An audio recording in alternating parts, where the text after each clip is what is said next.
Hey guys, it's Cal from the Lighting Doctor here. I hope you guys enjoy this video with some more great landscape lighting tips. To learn more about landscape lighting, go and check out our website at lightingdoctor.ca, or if you want to see what a real quality landscape light should look like, go and check out our Try It Before You Buy It offer, where you can get a premium quality fixture at a discounted rate with your very own battery pack, so you can go and test out how that light's going to look and feel what a real premium quality light should look like.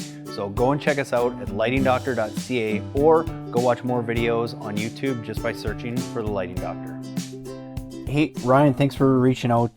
Great property for lights. I'll answer your questions in email too, but you can definitely customize kits. We do that all the time. So if there's a kit that you're looking at and you want to add some different lights to it, then we can definitely do that and change that.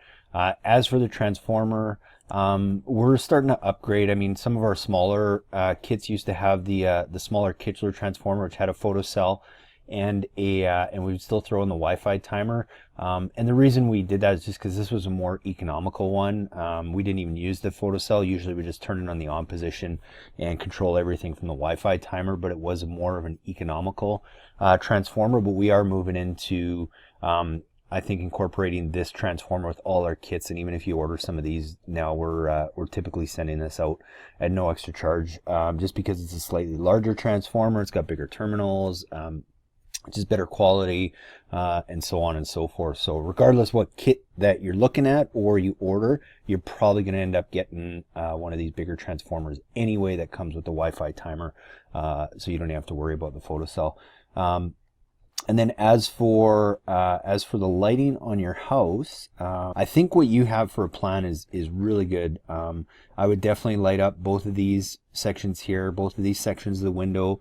I like the idea of doing this with these lights here. All the other ones here, I think you're going to want fairly close. These ones I might bring them out a little bit more and kind of have them shining a little bit this way. And what I like about doing that, and just having it a little different, because here you definitely want to take advantage of the texturing and everything you have. So if you can get those lights behind those plants, ideal. But if not, still just try and get that placement equal distances, or symmetrically around the windows. And if you can't get it right close against the house, like maybe 12 inches back, because those are there, then that's fine, because I don't mind having them here, and if they catch a little bit of these branches and stuff, it's still pretty cool, because you kind of get some shadowing along with highlighting some of the nice stonework. So I like everything you have here for lights. I was just trying to see the other side of the garage here. You had two here, you had this guy here. Yeah, I definitely agree with all that. I think you've got the right idea with path lights. If you were to, I'm not sure if these are solar lights and you're planning on putting in some path lights, but if you're going to be running wire here, then I would just try and get those path lights over in this bed instead, and just have them staggered. Wherever you have an uplight, try and have a path light kind of in between. It's just a good way to have a balance of some uplighting and some downlighting. And then the only other things I was going to mention that you may want to do is you're going to kind of backlight the window rock here.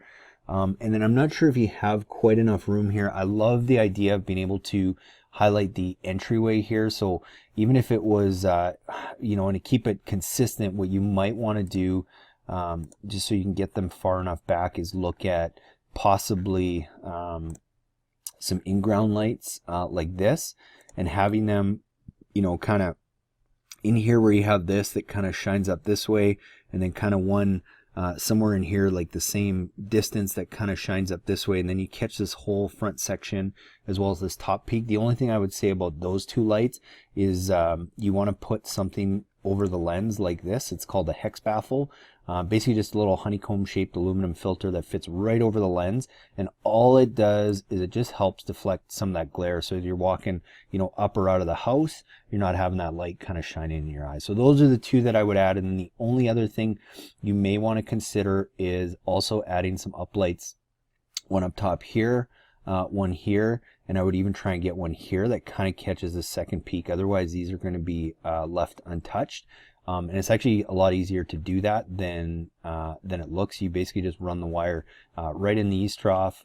You can make your connections in here, run all the wire in the east trough, and then you just mount the lights on the gutter with something like this. It's a gutter mount, fits right in the gutter. just screws to the side of the house there, and then the fixture screws into there.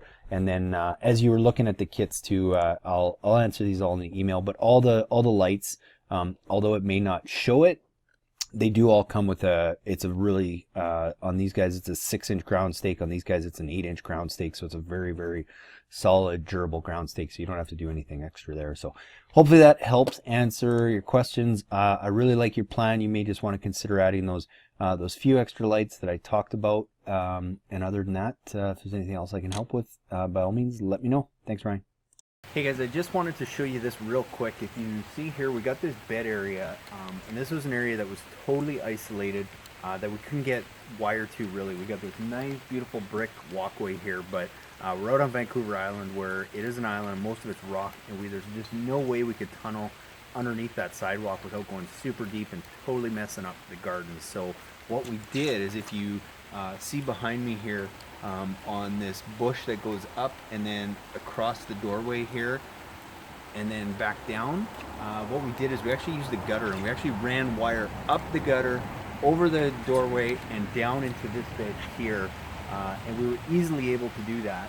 And now we didn't have to tear up the whole garden, but we can get power here and still keep all our lights on the same transformer. So sometimes you got to be a little creative with how you get wire to different areas, but there's always a way. And you'd never even know that that wire's there, because where we came back down in the bed is right behind a trellis that we ended up highlighting and featuring anyway, that you guys can't tell from the video, but I can see it's starting to look really, really good. So I'm glad we lit that up. And that wire's totally hidden, so you'd have no idea how we got that wire there. So sometimes you got to be a little creative. You don't always have to go under the sidewalk, so think of alternative ways. Hey guys, thanks for watching that video. I hope you guys got some great tips, and I hope you guys take advantage of your own free video consultation where you can send me a few pictures of your property, and I'm gonna get back to you with your own personalized video presentation with all kinds of tips and tools of how to go and light your own property. So to get that, go check us out at lightingdoctor.ca, or just email me a few pictures of your property at cal@lightingdoctor.ca.